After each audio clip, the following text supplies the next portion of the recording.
ஆண்டவராக இயேசு கிறிஸ்து நாமத்தில் இந்த காலை வேளையில் உங்கள் அனைவரையும் வாழ்த்துக்கிறேன். தேவஜனமே, இந்த உலகத்தில் அரசன் முதல் அடிமை வரைக்கும், ஒரு சாதாரண வேலையாள் வரைக்கும் இந்த மனசோர்வு அப்படிங்கிறது யாரையுமே விட்டு வைக்கிறதில்ல.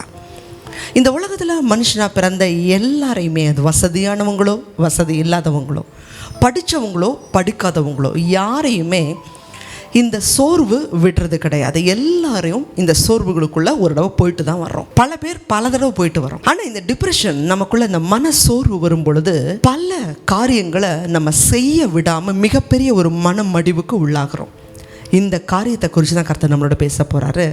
மனம் தளராதீங்க, கழுக போல தேவன் நம்மளை எழுப்புவதற்கு சித்தமாக இருக்கிறார். ஒரு வசன பகுதியை வாசிக்கலாம். ஏசாயா 40:28-31 வரைக்கும். பூமியின் கடையாந்தரங்களை சிருஷ்டித்த கர்த்தராகிய அநாதி தேவன் சோர்ந்து போவதும் இல்லை, இளைப்படைவதும் இல்லை. இதை நீ அறியாயோ? இதை நீ கேட்டதில்லையோ?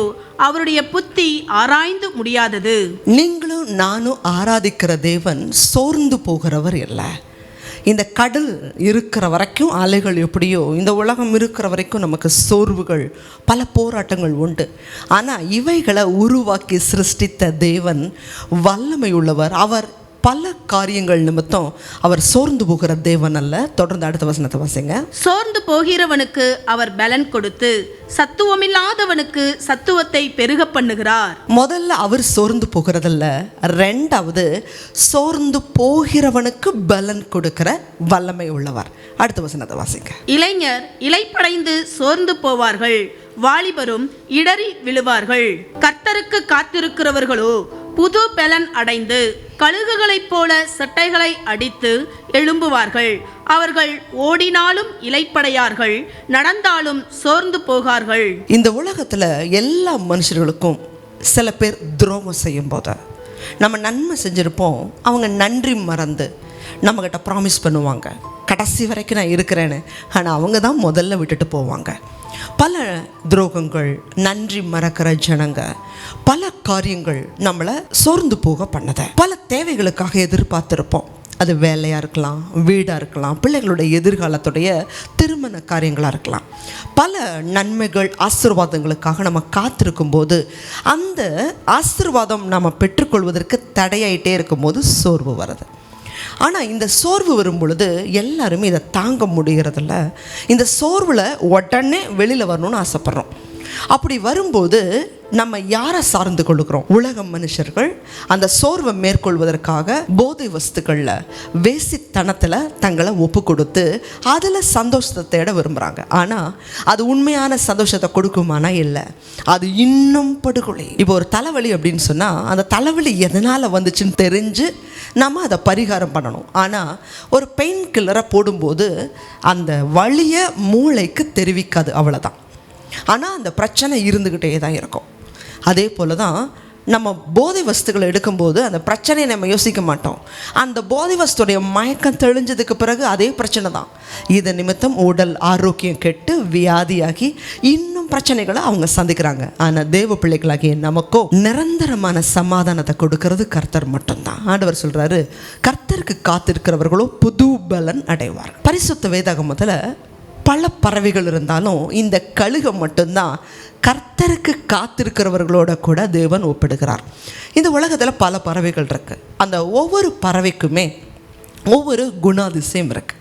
ஆனால் இந்த கழுகுக்கு மட்டும்தான் பல குணாதிசயங்கள், இதோடைய சிறப்புத்தன்மையை நம்ம சொல்ல முடியும்.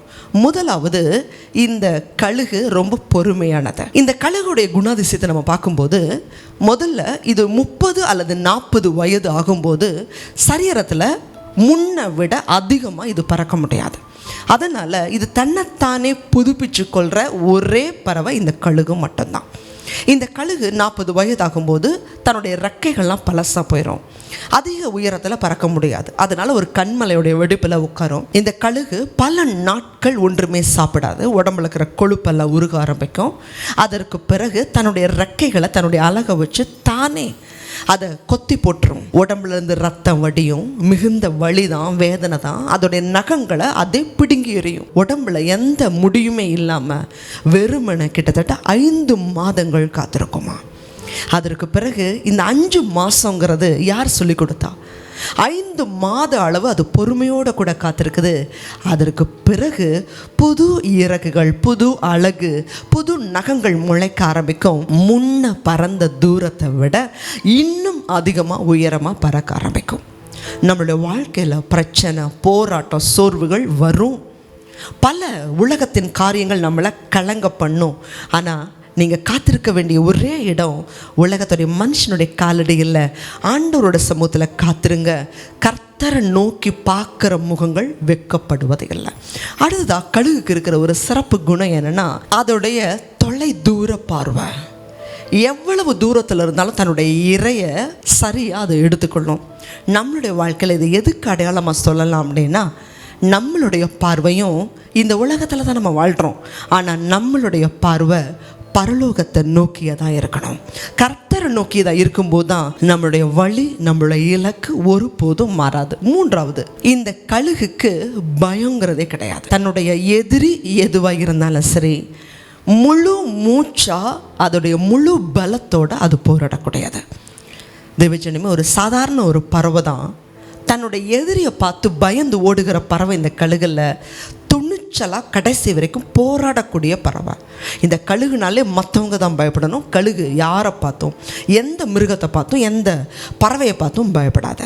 தேவஜனமே, தேவன் அப்படி தான் நமக்கு பயமுள்ள ஆவியை கொடாமல் பலமும் அன்பும் தெளிந்த புத்தியுமுள்ள ஆவியவே கொடுத்திருக்கிறார். ஆண்டவராகிய இயேசு கிறிஸ்துவுடைய சீசர்கள் பரிசுத்தாவியை பெற்றுக்கொள்வதற்கு முன்பாக பயந்தாங்க. கேள்விகளுக்கு பதில் சொல்ல தெரியாது, ஊழியத்தில் பிரசங்கம் பண்ண தெரியாது. ஆண்டவராகிய இயேசு கிறிஸ்துவை அவரே தேவனுடைய குமாரன்னு பிரசங்கம் பண்ணுறதுக்கான தைரியம் இல்லை. ஆனால் பெந்தெகோஸ்தே நாளில் பரிசுத்தாவி பெற்றுக்கொண்டதுக்கு பிறகு கிறிஸ்துவுக்கு நாங்களே சாட்சிகள்னு சொல்லி வல்லமையாக பிரசங்கம் பண்ணாங்க. இவர்களை பார்த்து மற்றவங்க பயந்தாங்க. இன்றைக்கி பரிசுத்தாவியானவர் உங்களுக்குள்ளே இருக்கிறாரு. உங்களை பார்த்து தான் சத்துருக்கள் பயப்படணுமே தவிர அவர்களை பார்த்து நீங்கள் பயப்படக்கூடாது. அடுத்ததாக, இந்த கழுகு உணவுக்காக எத்தனை கிலோமீட்டர் தூரம் போனாலும் அந்த உணவை எடுத்துகிட்டு மறுபடியும் தன்னுடைய கூட்டுக்கு பாதையை மாற்றாது. அதே வழியில் தான் வரும். இன்றைக்கி நம்மளோட வாழ்க்கையில் இந்த உலகத்தில் பல ஜனங்களை பார்க்குறோம், பல இடங்களுக்கு போகிறோம், பல சொசைட்டிக்கு போகிறோம். ஆனால் நம்மளுடைய விஷன், நம்மளுடைய தரிசனத்தை மாற்றிக்கொள்ளக்கூடாது. தேவன் நமக்குன்னு நியமித்திருக்கிற அதே பரிசுத்த ஜீவ பாதையில் ஓடணும். நமக்குன்னு தேவன் ஒரு ஓட்டத்தை நியமித்திருக்கிறார். மற்றவங்களுக்காக, உலகத்துடைய செல்வத்துக்காக, பேருக்காக, புகழுக்காக நம்ம அழைப்பை மாற்றிட்டோன்னா ஆண்டவரோட சமூகத்தில் கடைசி நாட்களில் நிற்க முடியாது. இஸ்ரவேல் ஜனங்க எகிப்திலிருந்து புறப்படும் போது தேவன் அவங்களோட இருந்து பெரிய காரியங்களை செய்தார். ஆனால் கானானுக்கு முன்னாடி வந்தபோது அந்த கானானை வேவு பார்த்த 12 பேர் இங்கே இஸ்ரவேல் ஜனங்க வனாந்தரத்தில் வந்து சொல்கிறாங்க, அவங்க ராட்சசர்களை போல இருக்கிறாங்க, நாம் வெட்டுக்கிளிகளை போல இருந்தோம், நிச்சயமாக அவங்கள ஜெயிக்க முடியாது. இந்த வார்த்தையை கேட்டோன்னே எல்லா ஜனங்களும், விசுவாசிகளும் அழுது புலம்புறாங்க. யோசுவாவும் காலேபு சொல்கிறாங்க, இல்லை, அவர்களை பார்க்கலும் நம்மளோடு இருக்கிற தேவன் பெரியவர், நிச்சயம் அந்த கானானை கொடுப்பார். ஆனால் விசுவாசமே உங்களுக்குள்ள இல்லை. அதை பார்த்த ஆண்டவர் யாரெல்லாம் விசுவாசிக்கலையோ அத்தனை பேரையும் 40 வருஷம் வனாந்தரத்தில் அலைய வைத்து சாக வைத்தார். விசுவாசம் இல்லாத ஒருத்தரும் கானானுக்குள்ளே போகலை. அதற்கு பிறகு புது சந்ததி தான் கானானை சுதந்திரிச்சாங்க. அந்த கானானில் உள்ள ஏனோக்கின் புத்திரர் ராட்சசர்களை ஜெயிச்சாங்க. தேவஜனமே, உங்களோட இருக்கிற கர்த்தர் பெரியவர். சூழ்நிலை பயமுறுத்தும், பிரச்சனை பயமுறுத்தும், உங்கள் தேவைகள் இப்படியே நம்ம காத்துக்கிட்டே இருக்கணுமா, எவ்வளவு நாள் அப்படின்னு சொல்லி பயமுறுத்தும். ஆனால் உங்களோட இருக்கிற தேவன் பெரியவர். ஏற்ற வேளையில், ஏற்ற காலத்தில் நிச்சயம் இரட்டிப்பான நன்மையை கொடுத்து நிரப்புவார். சோர்ந்து போகாதீங்க, மனம் தளராதீங்க. கர்த்தருக்கு காத்திருக்கிறவர்களோ புது பலன் அடைந்து கழுகுகளை போல செட்டைகளை அடித்து நீங்கள் எழுப்புவீங்க. அதனால் சோர்ந்து போகாதீங்க, ஜெபம் பண்ணுங்க, பரிசுத்தாவினால் நிரம்பி ஜெபம் பண்ணுங்க. புது பலன், புது கிருபை உங்களை நிரப்பி சகலமும் உங்களுக்கு சமாதானமாக வைக்க பண்ணுவார். ஜெபிக்கலாம். அதிகமாக நேசிக்கிறீங்களா அன்புள்ள ஆண்டவரே, இந்த செய்தியை பார்க்குறவங்க ஏதோ ஒரு தேவைக்காக அல்லது ஏதோ ஒரு பிரச்சனை நிமித்தம் வெளியில் வர முடியாமல் சோர்ந்து போயிருக்கலாம். நீங்கள் சோர்ந்து போகிறவர்களுக்கு பலன் கொடுக்கிறவராயிற்றே தகப்பனே, அவங்க இருதயத்தில் புது பலன், புது சமாதானம், புது கிருபை, தேவனுடைய வல்லமை அளவில்லாமல் நிரப்பட்டோம்ப்பா. இருதயத்தில் விருப்பத்தையும் செய்கையும் வைக்கிறவர் நேர். அவங்களோட இருதயத்தில் தேவனை தேடவும் அந்த சமாதானத்தை பெற்றுக்கொள்வதற்கான கிருபைகளை கொடுத்து அதிகமாய் உங்கள் பலனும் பிரசன்னமும் நிரப்பட்டு ஆசீர்வாதங்க. இயேசு கிறிஸ்துவின் மூலமாக வேண்டிக் கொள்கிறோம் நல்ல பிதாவே. ஆமென். God bless you.